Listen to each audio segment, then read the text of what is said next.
그리스도인은 지속되는 죄의 문제를 어떻게 다루어야 할까요? 우선 우리는 기독교인이 된 사람이라면 그 마음이 거듭났고 생명을 얻었으며 새 마음을 받았다는 사실을 이해해야 합니다. 또한 성령께서 그들 안에 거하십니다.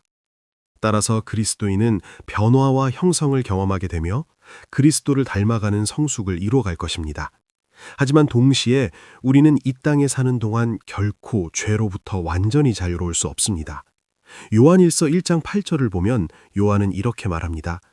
만일 우리가 죄가 없다고 말하면 스스로 속이고 또 진리가 우리 속에 있지 아니할 것이요.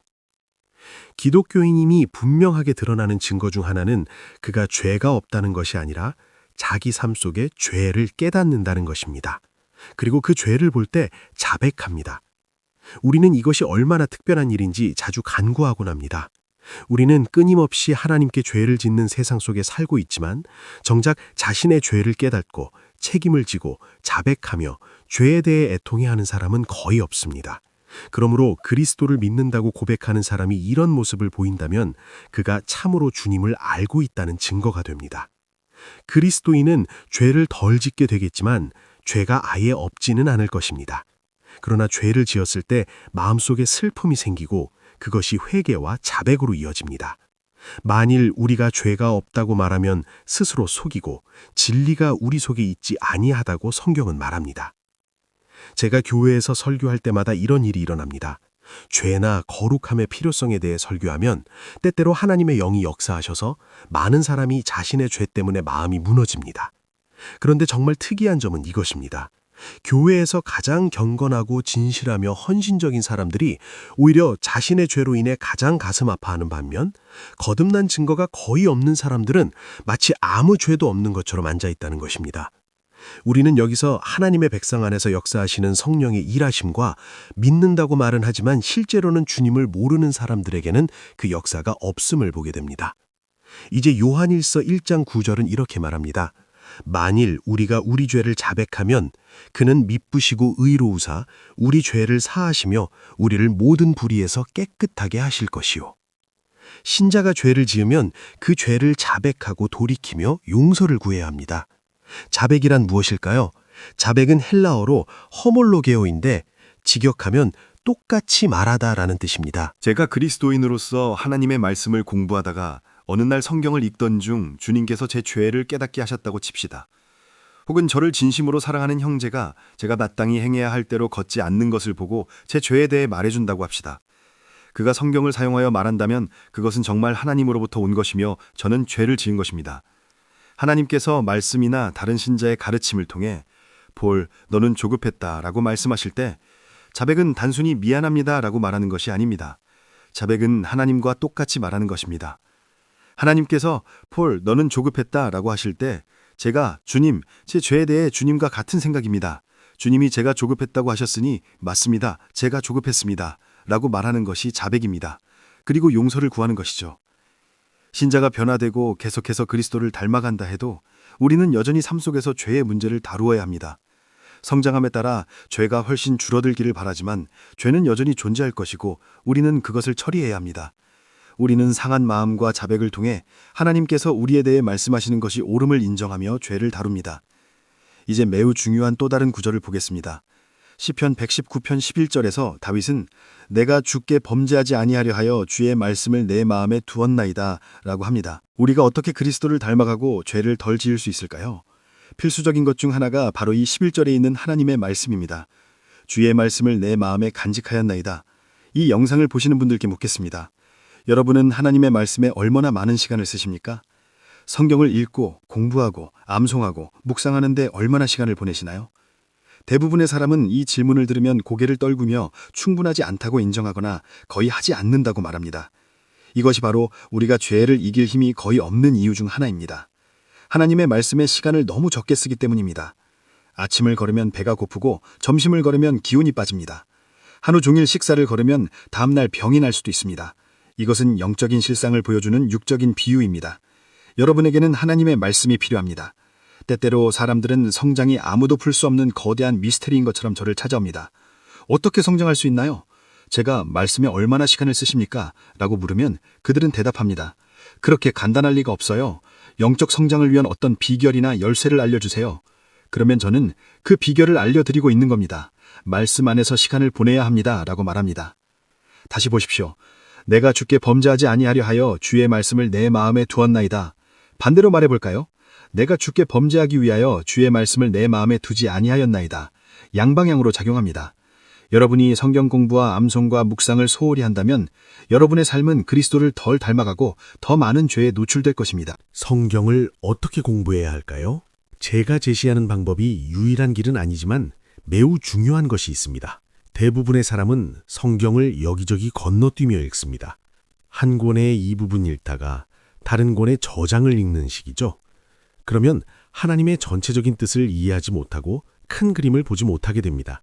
신약 성경을 읽어본 적이 없다면 마태복음부터 요한계시록까지 쭉 읽으시길 권합니다. 그렇게 여러 번 반복하세요. 그 다음엔 구약 창세기부터 요한계시록까지 통독하세요. 그리고 평생을 이 훈련에 쏟으십시오.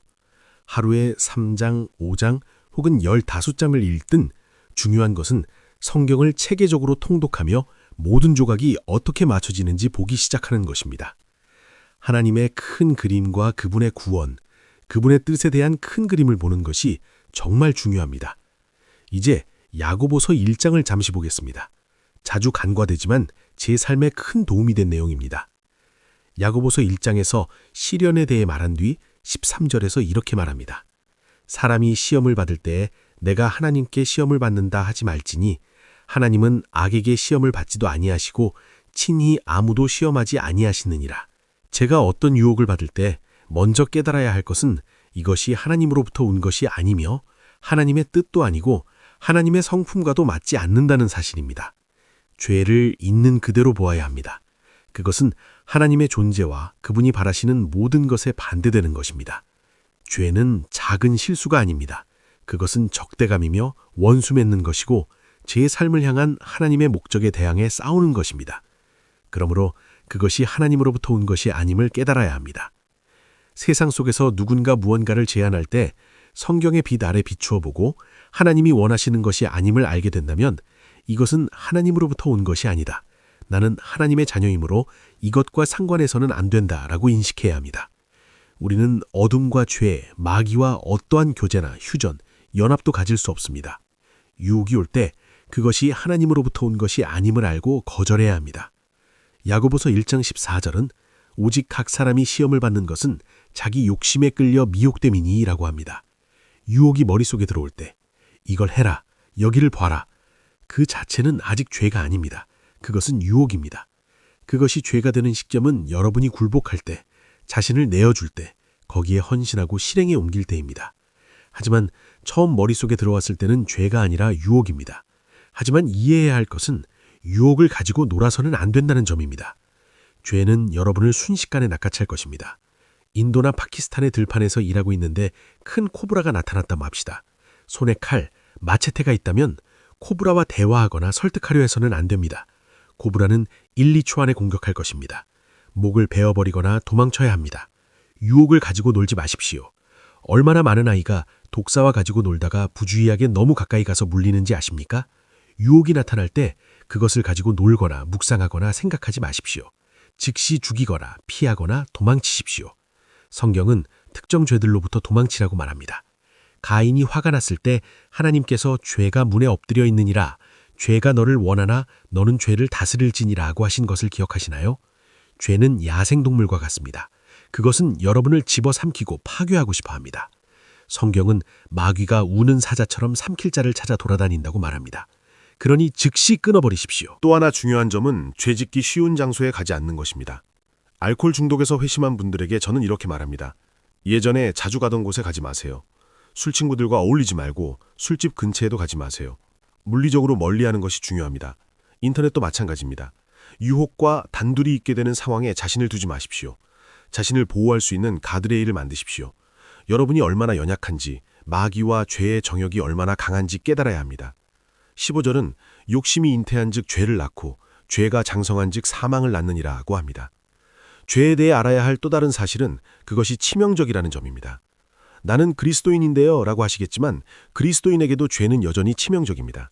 얼마나 많은 그리스도인의 가정이 죄로 인해 파괴되는지 모릅니다. 죄 때문에 사라진 사역들, 하나님께 크게 쓰임받다가 죄에 빠져 모든 선한 열매를 잃어버린 사람들을 보십시오. 죄는 괴물 같고 치명적입니다. 죄를 두려워하고 도망쳐야 합니다. 야고보서 1장 16절은 유혹을 다루는 데 있어 매우 중요한 부분입니다. 내 사랑하는 형제들아 속지 말라.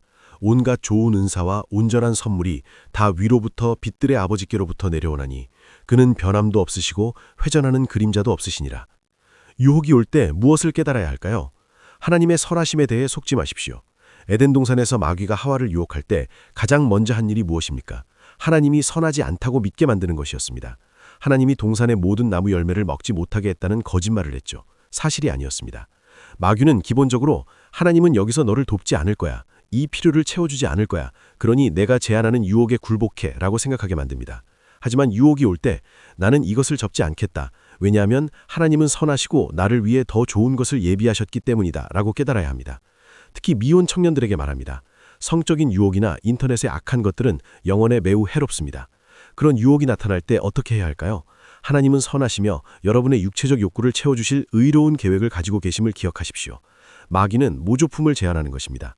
그 모조품을 거부하십시오. 그것은 여러분의 삶의 최선이 아니기 때문입니다. 하나님은 선한 것을 주겠다고 약속하셨으므로 기다려야 합니다. 제가 죄를 이기는 가장 큰 힘은 하나님의 선하심과 인자하심을 깨닫는 데서 나옵니다. 어떤 유혹이 오든 그것은 하나님의 선하심에 대한 모조품일 뿐입니다. 겉은 아름다운 사과 같지만 속은 독으로 가득 차 있습니다. 반면 하나님이 주시는 모든 것은 겉과 속이 모두 선합니다. 앞서 말씀드린 것들이 우리가 유혹을 다루는 방법들입니다. 하지만 지혜를 발휘하십시오. 하루 16시간 동안 깨어있는 동안 여러분은 적진 한복판에 있는 셈입니다. 세상의 소리를 듣고 세상의 영향을 받습니다. 만약 여러분이 하나님의 말씀에 충분한 시간을 쏟지 않는다면, 기도하지 않는다면, 건전한 교회에서 다른 믿는 이들과 선한 교제를 나누지 않는다면 여러분은 결코 이겨낼 수 없습니다. TV에 나오는 유명 전도사가 여러분의 삶을 터치해서 능력을 주길 기대하지 마십시오. 어떤 유치한 꼼수도 죄의 문제를 해결해 주지 않습니다. 여러분이 필요한 것은 하나님의 말씀을 공부하는 것, 힘을 달라고 기도하는 것, 그리고 여러분의 영혼을 아끼고 하나님의 말씀을 강해하는 연륜자들이 있는 강력한 지역교회의 공동체 안에 있는 것입니다. 그것이 여러분에게 필요한 전부입니다. 하나님의 축복이 함께 하시길 바랍니다.